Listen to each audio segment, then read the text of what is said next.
Darren Aronofsky's 2010 psychological thriller film Black Swan is a bold expression of the extreme lengths people may go to in pursuit of success and perfection.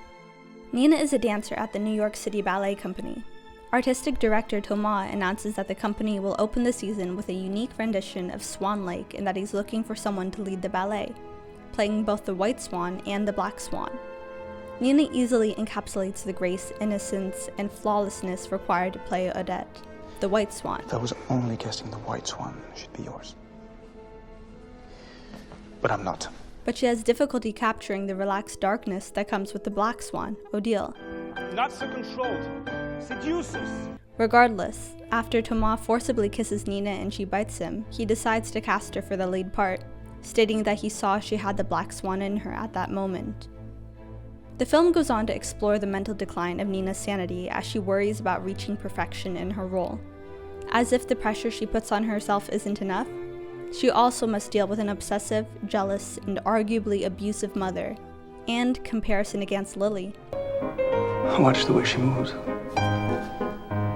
Imprecise, but effortless.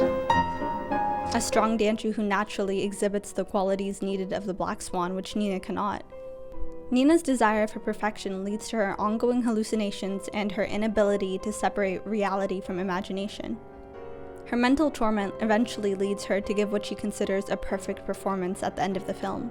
And though she's soaked in blood, she doesn't care because she's found perfection. She doesn't mind that for her career, she was willing to let her darkness overcome her. But where did this darkness come from? Did her quest for perfection breed it? Did her toxic mother or jealous fellow ballerinas force it into her? Maybe it was the director who instilled it. I think the film argues that both lightness and darkness lies within us at all times. It's just a matter of circumstance what we let show or control us.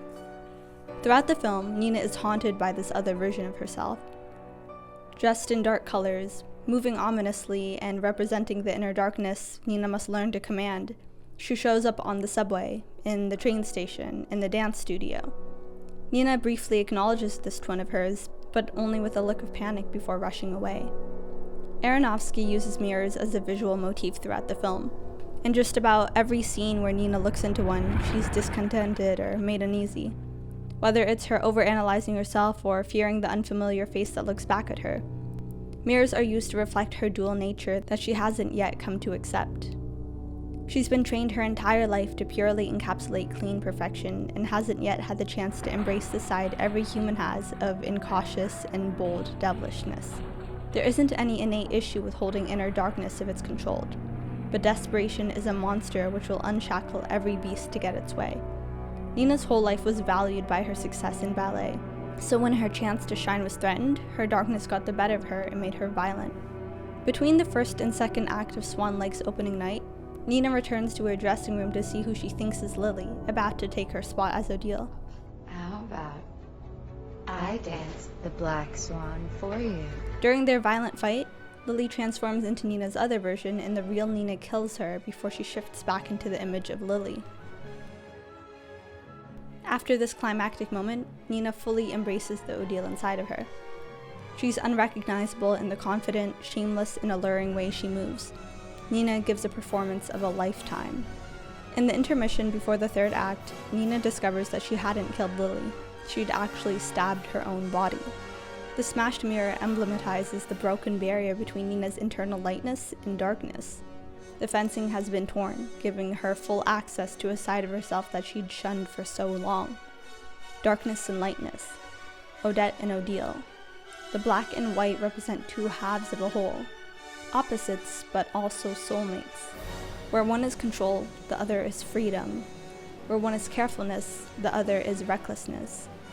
We've seen this yin and yang symbol before, but Aronofsky presents it as a violent duel. The very last scene of the movie shows Nina covered in blood, unable to acknowledge that she's taken her pursuit of her inner darkness too far.